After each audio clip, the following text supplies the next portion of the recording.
നിങ്ങളൊരു Harry Potter ഫാനാണോ എങ്കിൽ നിങ്ങൾക്ക് മാത്രമായി ഒരു ട്രെയിൻ യാത്ര. ലോക പ്രശസ്തമായ ജേക്കോബൈറ്റ് എക്സ്പ്രസ് ട്രെയിൻ അല്ലെങ്കിൽ ഹോഗ്വാർട്സ് എക്സ്പ്രസ് ഒരുപക്ഷെ ലോകത്തിലെ ഏറ്റവും മനോഹരമായ ട്രെയിൻ യാത്രയാണ്. ഹാരി പോട്ടർ സ്ട്രീം ട്രെയിൻ എന്ന പേരിലും ഇതറിയപ്പെടുന്നു. ഹാരി പോട്ടർ സിനിമകളിലെ ചിത്രീകരണം കാരണം പേരുകേട്ട ഗ്ലെൻഫിനൻ വയാഡക്റ്റിലൂടെ ഈ ട്രെയിൻ കടന്നുപോകുന്നു.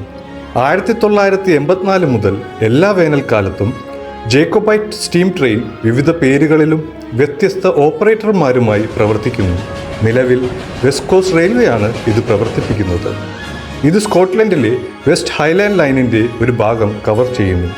ഐതിഹാസികമായ സ്കോട്ടിഷ് നാടോടി കഥകളും ആഡംബര യാത്രകളും മനോഹരമായ പ്രകൃതി ദൃശ്യങ്ങളും അനായാസമായി സംയോജിപ്പിക്കുന്ന ഈ ട്രെയിൻ യാത്ര വിനോദസഞ്ചാരികൾക്ക് ഏറെ പ്രിയപ്പെട്ടതാണ്. ഫോർട്ട് വില്യമിൽ നിന്ന് ആരംഭിച്ച് ലോച്ച് എയിൽ, ഗ്ലെൻഫിനൻ വയാഡക്ട്, ആരിസൈക്ക് തുടങ്ങിയ പ്രകൃതി രമണീയമായ സ്ഥലങ്ങൾ കടന്ന് മഗൈലിൽ അവസാനിക്കുന്നു. 41 മൈൽ നീളത്തിൽ ഈ റൂട്ട് പ്രവർത്തിക്കുന്നു. പ്രതിദിന സർവീസ് ഫോർട്ട് വില്യമിൽ നിന്ന് തുടങ്ങി മഗൈലിലെത്തും. മടക്കയാത്ര ഉച്ചയ്ക്ക് ശേഷം തിരിച്ച് ഫോർട്ട് വില്യമിലേക്ക്. ജേക്കോബൈറ്റ് ട്രെയിൻ ഏകദേശം 50 മൈൽ വേഗതയിലാണ് സഞ്ചരിക്കുന്നത്.